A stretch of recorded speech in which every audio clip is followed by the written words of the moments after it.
Okay, so we're back here at the house. We got the engine here. We went at the house, finished up that toilet, which you'll probably see in another video. Got back in the truck to go to the next job. Went to start it. Things were turning over very slow, and then just couldn't get enough juice to get the engine started. So I was thinking, it's probably a dead battery. It's probably the alternator's not charging them. So hopped under there, checked the voltage. It was right under 12 volts, just not enough to start it. So we got to jump, got it back to the house here, and we'll go and check the voltages and see if it's not that alternator. If it is, we'll end up having to replace it. So without further ado, let's jump into it. Okay, so with the engine running, let's get under there and check the battery voltage. I did set up a charger to jump start it again, and then once I confirm everything, just to bring the voltage of the batteries back up, I will put it on a trickle charge. But for now, let's get under there. That charger is off, by the way, so that shouldn't interfere with our readings. I'll put the meter down here. You probably don't need to see the batteries. I'm just going to be going from positive to negative, so I will let you guys watch the meter here, and we will see what we got.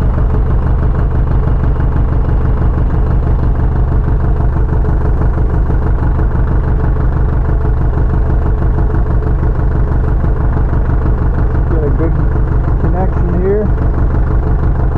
11.40. I think before it was at like 10.9, just before I put the trickle charger on there for a little bit. So, but with the alternator, it should be reading around 14 volts. So that's first indicator that that alternator is bad. Now let's tip the cab up and check the alternator itself to see if it's that or if it's the wire harness between the batteries and the alternator. Alright, place your bets. Will the cab safety shut the engine off when I tip this up? Let's find out. I've actually not done this while the engine is running before. So far, I guess it's not going to shut it off, so that's pretty good. First things first, let's go and see if that alternator is even spinning over. Okay, here we are on the other side. You can see the alternator right down in there. It's got the two pulleys on it. Seems to be spinning, but let's see if it's producing any voltage. There, maybe we can keep it there like that for you. Alright, so the positive is right here.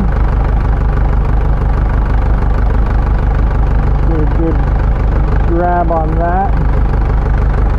Oh, that looks like it shifted on you.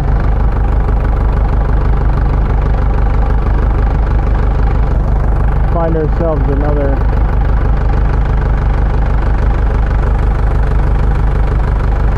So I put it on this nut here.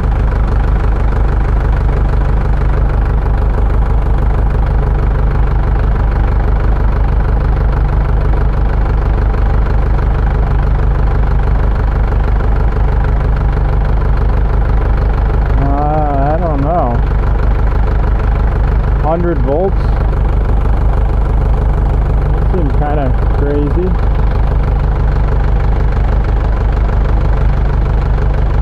98, 100.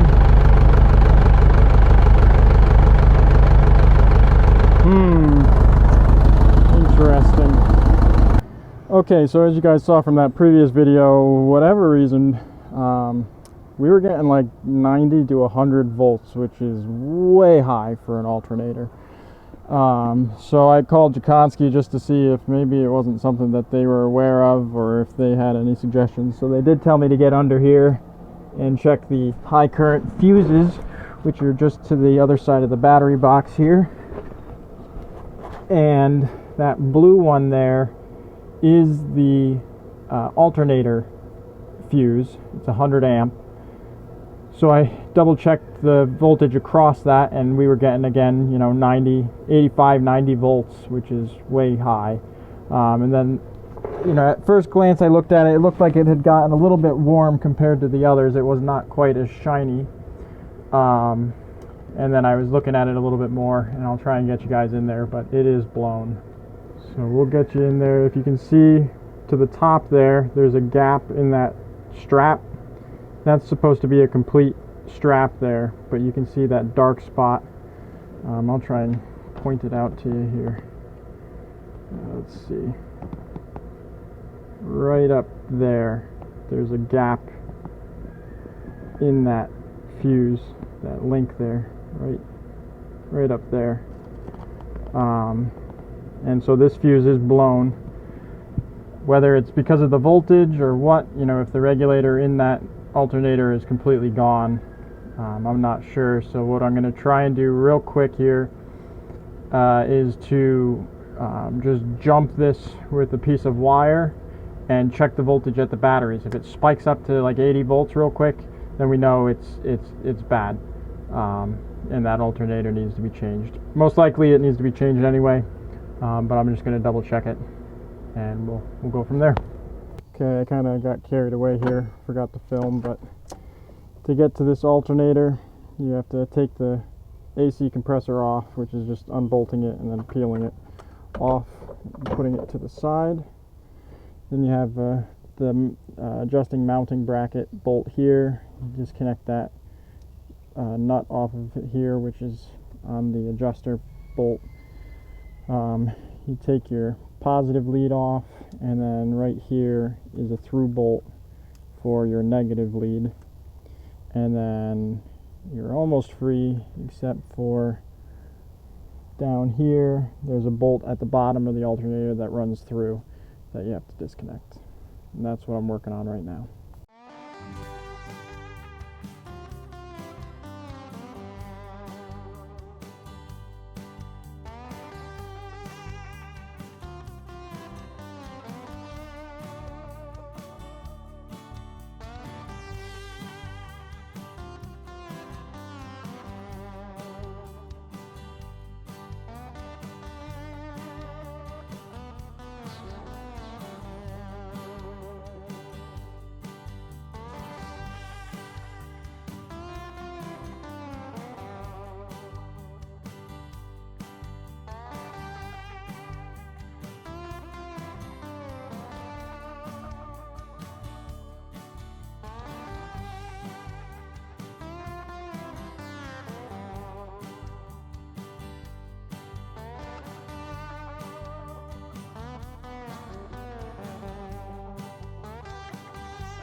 Haha, there it is. Alright, with that out, the alternator just comes right out. And there it is. That's the alternator. I don't know exactly what's going on with it. Hopefully it's the alternator. That looks a little bit suspicious right there.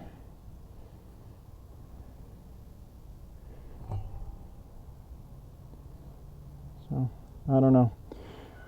But it's going to be about $500, a little bit more than $500. We'll get it emergency ordered and put this in, get that new fuse over there, and hopefully that will have our batteries charging again. Okay, we're back. We got the new alternator that came in today, so we picked that up. So let's get it installed. While I was at the Mitsu dealer, I also picked up a new high current 100 amp fuse because the other one was blown. So for any of you out there that want to know, that is the number for this fuse. So we'll install that too, and we'll check all of our voltages, and hopefully this will put out 14 volts and charge that battery, or those batteries. It's two batteries. One little bit of modifying I have to do.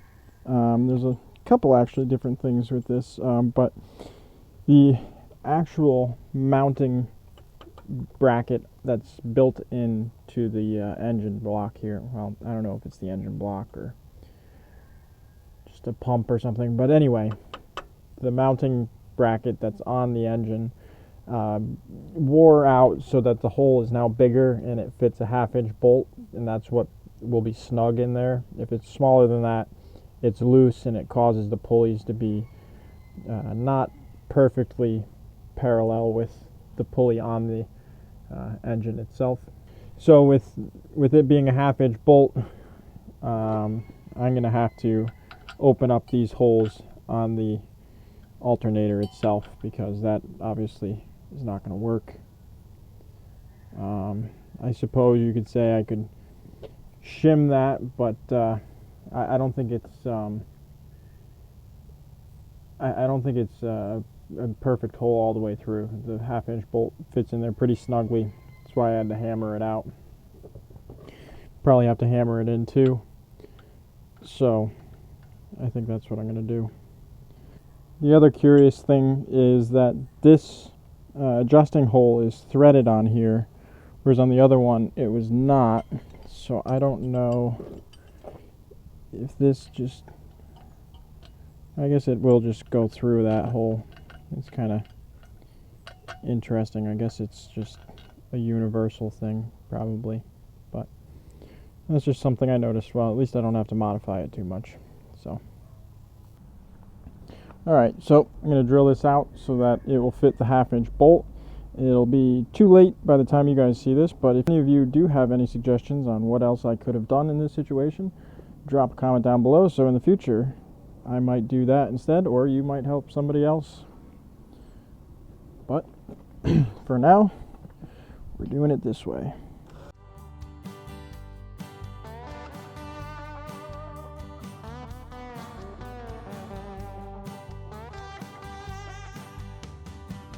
Alrighty, let's see now if we can't wrestle this guy into place here.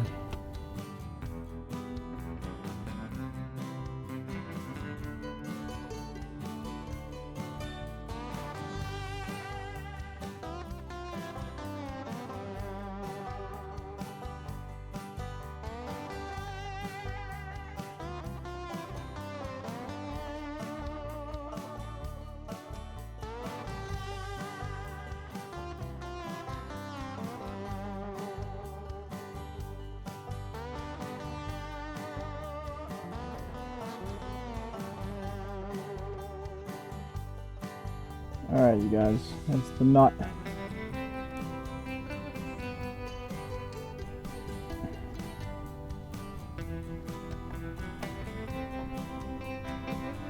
Tell me what's happening down there. You can see it better than I can.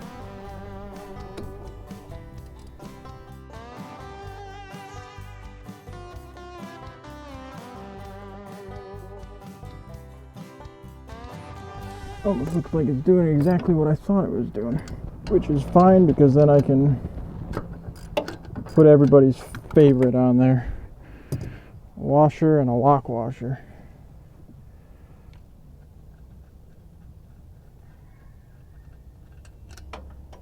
And drop your nut. Where is the lock washer? Where did that run to? Good question. Over here. Wow, how did it get all the way over here? It's a good thing I dropped that nut. Now, the next question is, where did the nut go? There it is. So we will put our flat washer on. We'll put our lock washer on.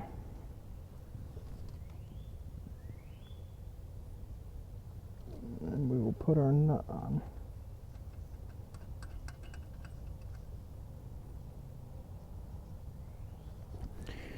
I will tighten this up just a little bit for now, and we'll get the alternator where it needs to be and adjusted.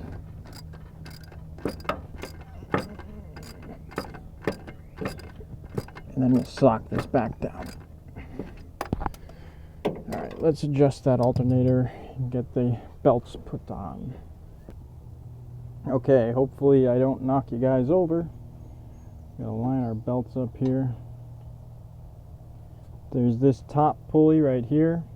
It's got two grooves in it, and then there's the bottom crankshaft, I'm assuming. And you gotta make sure you're lined up on both of those. Pull your alternator forward and hook up your belt. Same thing with the second belt here. It's a 2-belt system.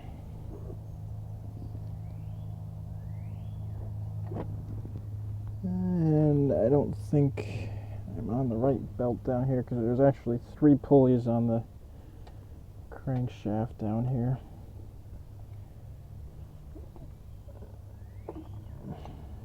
One goes over to here to this idler, and then that hooks up down below, and then this belt comes up and runs the compressor for the air conditioning. So when we move this one there, this has to go down and over to that one there, like that. And I think that's both of them. Let's make sure. Yeah, that feels right. So now we'll get our adjusting bracket, put that into place, put our positive lead nut on there. Now this will end up going in just like so.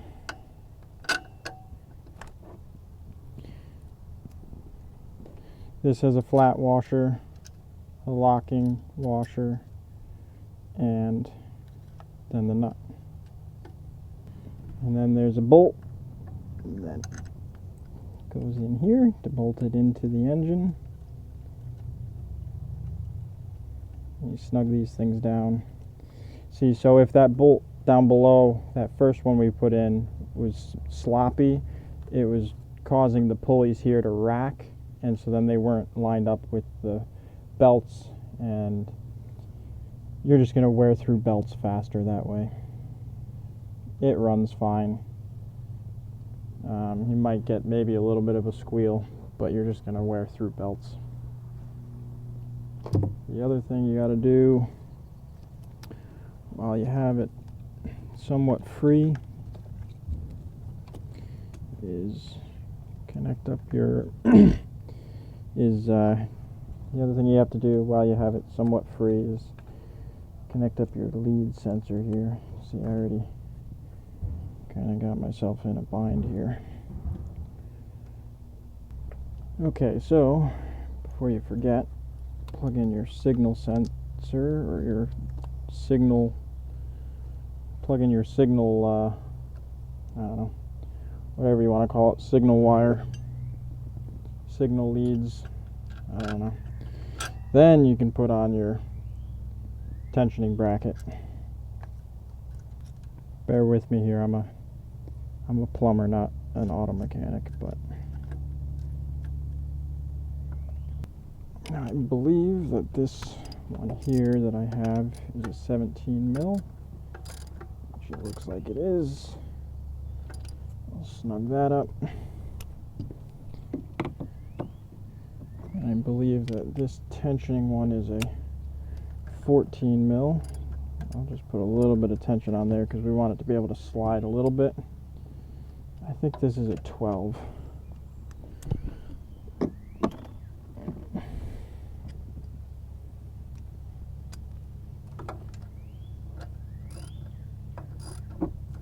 So now we want to put some tension on here. Draw our alternator back this way so we can tighten up our belts here.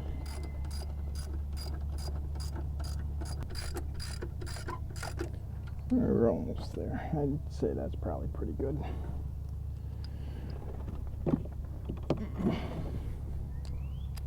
So we'll snug this up now so that we don't move anywhere, and we lock that alternator in. Then we'll take our grounding bolt and wires, put those back on.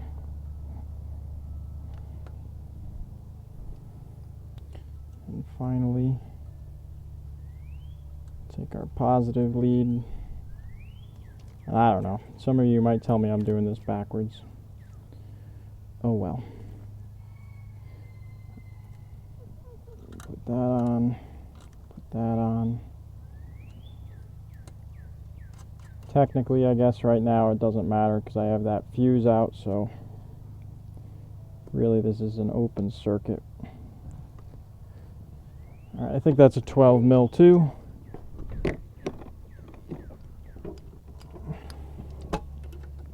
And it is.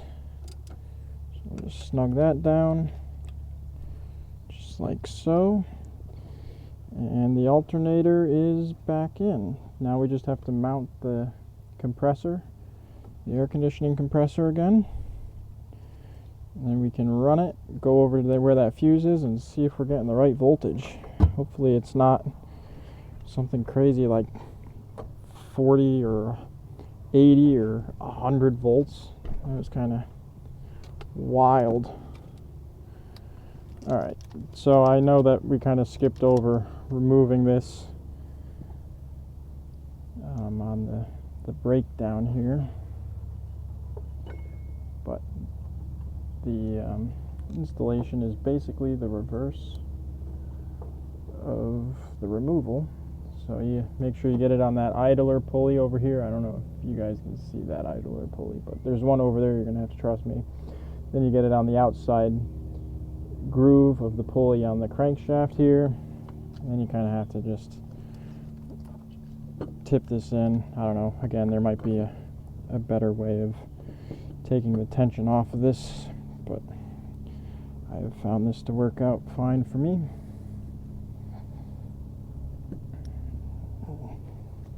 Most of the time. There we go.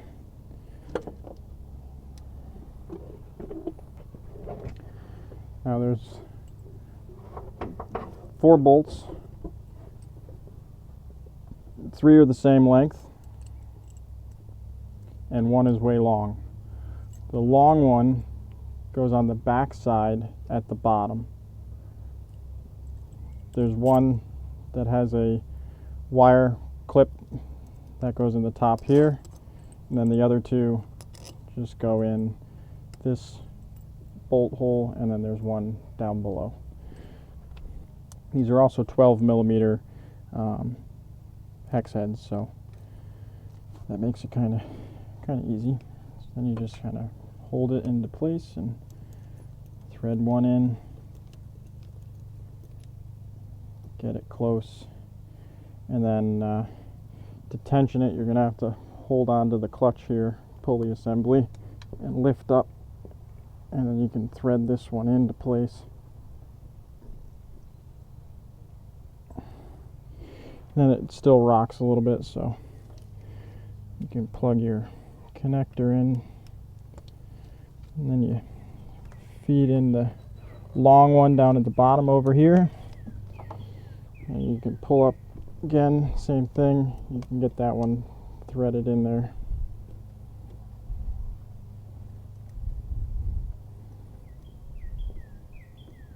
And really, once you get these 3 in, this one, and this back bottom one in, it holds it where it needs to be.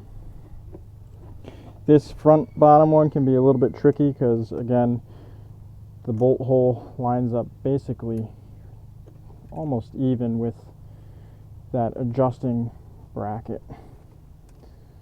So you end up having to kind of wiggle it in there, get the washers so that they're spaced right. It will sneak by, but it can be a little bit of a tricky thing.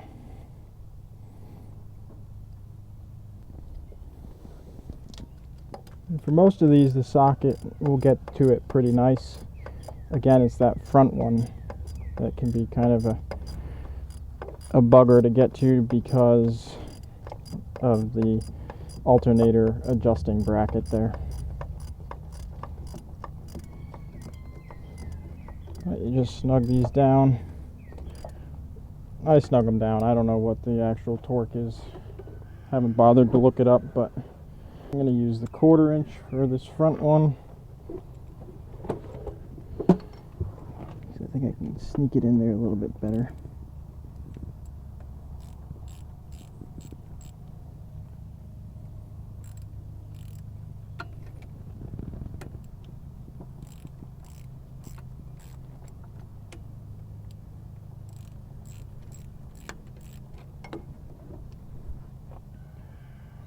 Threading it in a little bit farther so that maybe it'll be a little bit easier. Okay, let's see here.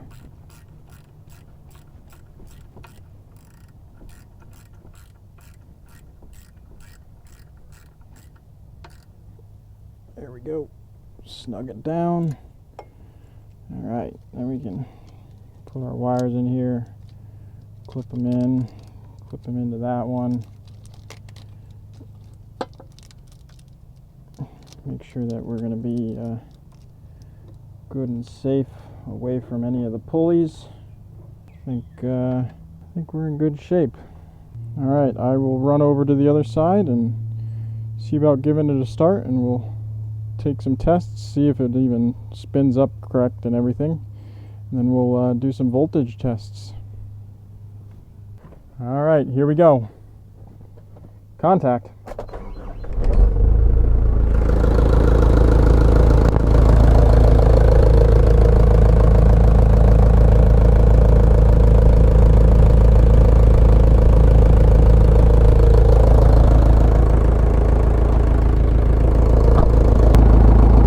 I'll try and get this a little bit better for you guys here today. I don't know if I'm going to be able to or not. Oh, that's pretty good. That's pretty good. All right, let's see what we're doing here.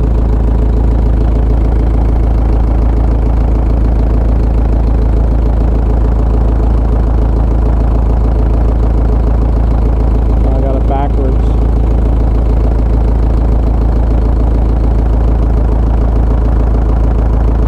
It's still showing pretty high voltage.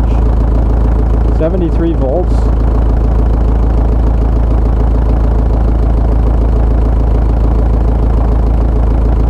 wonder what's going on there.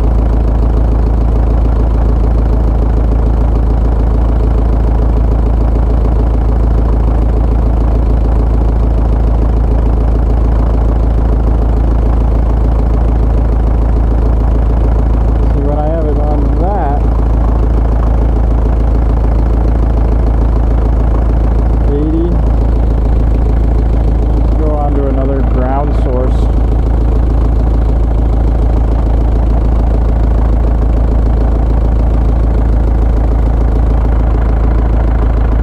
$76, $75, $80.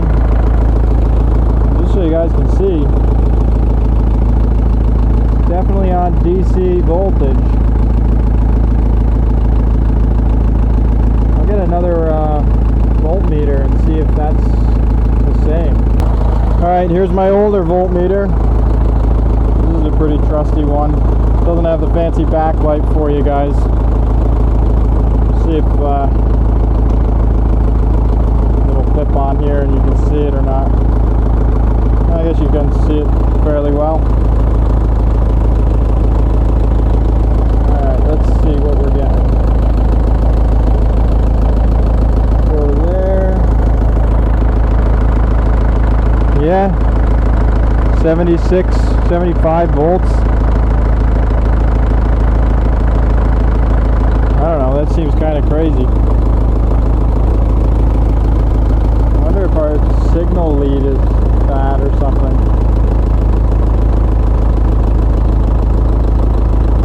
Well, let's go check it at the fuse there. Alright, here we are at the fuse box. Hang that there. Put the backlight on for you guys. We're on DC.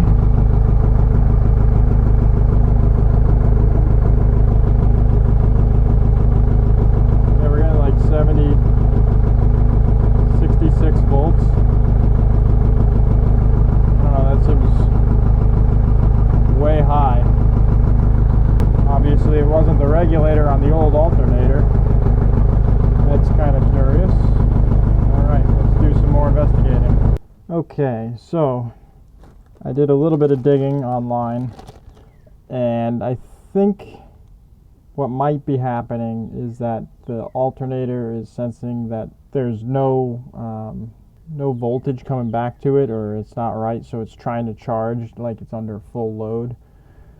So that might be why it's putting out 80 volts. So what I'm going to do is I'm going to set the charger up on the batteries and then let the batteries come up to full charge. I'm going to replace the fuse. Here's the fuse again for all of you who want to see it again. I'm going to open this bag up, take the new fuse out. Worst case is we blow it and I have to get another one, which I really hope we don't have to do, but I might have to be I might end up having to get in touch with the Mitsubishi dealer anyway if this really ends up becoming an issue here, to figure out why that alternator is putting out 80 volts. But I'm hoping what it is once the batteries are fully charged, I'll turn it on quick, take the test, turn the engine on, that is, take the test and see if it's satisfied, so that it, in a fully connected, fully charged, no load situation, if it's only going to put out 14 volts. If it's still putting out that 80 volts, I don't know. We're going to have to figure out if there's some sort of a signal that it's not getting, or what exactly is going on, because that would be an issue. So let's get this fuse in here real quick. And then I will hook up the charger to the battery and let it sit for a little bit, and we'll get these batteries charged up to a good voltage. Okay, so I checked the signal connectors. I think they're all right. I found a manual online for these. They do say that there is supposed to be line voltage from the battery to this at all times, which with that fuse out, there isn't any there. So I put the fuse back in. We now have the 12 volts roughly to there. This ground connection is good. So, I think I'm just going to start it and test it quick, and hopefully we don't burn that fuse out. With that fuse disconnected, this does run up to 80 volts. So I'm just wondering if it's not thinking that it's trying to charge a dead battery or run a ton of accessories. So hopefully if it sees the signal from the battery, it will reduce the voltage. The voltage regulator will see that, and it will reduce it to what it should be, which should be around 13 or 14. So I'll start it. Hopefully we don't burn that fuse out, and we'll cross our fingers. Contact.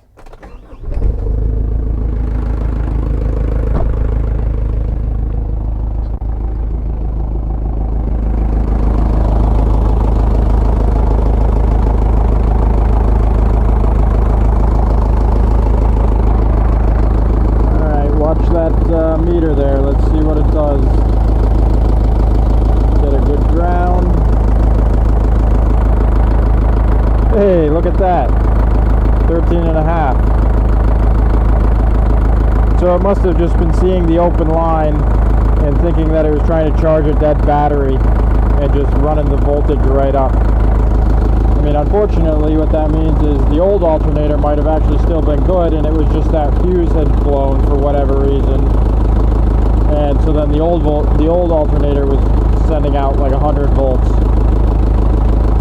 I guess it's kind of an expensive mistake, but hey, at least now we know. Some of you are probably laughing, but that's all right. Now I don't have to worry about the alternator. I'll keep an eye on that fuse. We'll see if it trips. But I think we're back in business. That battery should charge. We should be good to go. Back on the job. Alright, so before we get too carried away here calling this done, we'll set this up one more time here. See if I can't get it somewhere that you guys can see it maybe.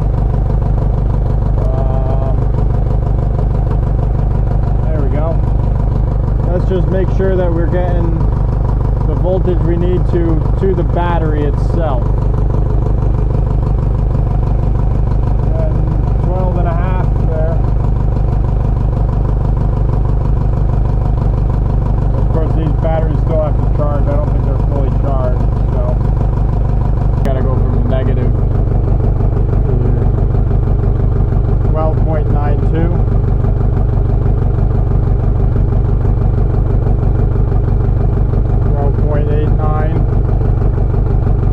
12.92.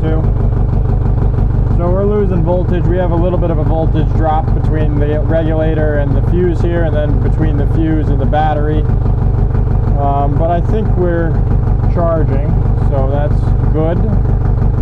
So I think we can call this one done. If not, you may see another video in the near future. Put the cover back on.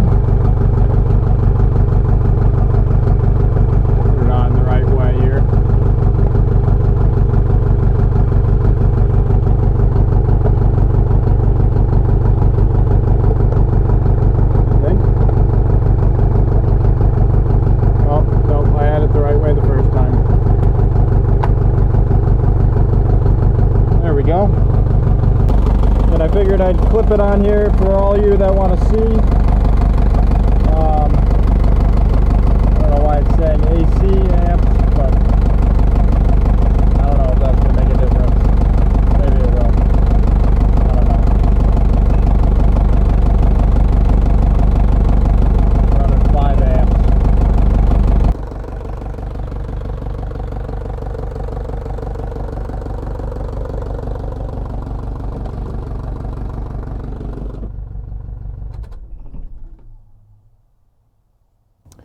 Alrighty guys, so that'll do it for us here today. I don't know if we had to replace that alternator. It might have just been that fuse. So I hope you get something out of it. It might have been a little bit costly for me, but at least I don't have to worry about the alternator anymore. That's changed and done, so hopefully it will last for another 20 years. And we're charging the batteries, so hopefully we don't get stranded on the job. They always say things come in threes, so we'll see what comes next. First it was the starter, now it's the alternator. We'll see what's next, but we'll tackle it. It's always good. I learned something. I hope you learned something. If you like this video, I know it's probably getting a little bit long, but if you did like this video, please leave a like down below. Comment away. Let me know what your thoughts are on all of this. I'm sure that you got, some of you have more knowledge than I do on it, so if you would just drop a comment below, let me know, because I'd love to hear what you have to say. And please subscribe so I can see you on the next one.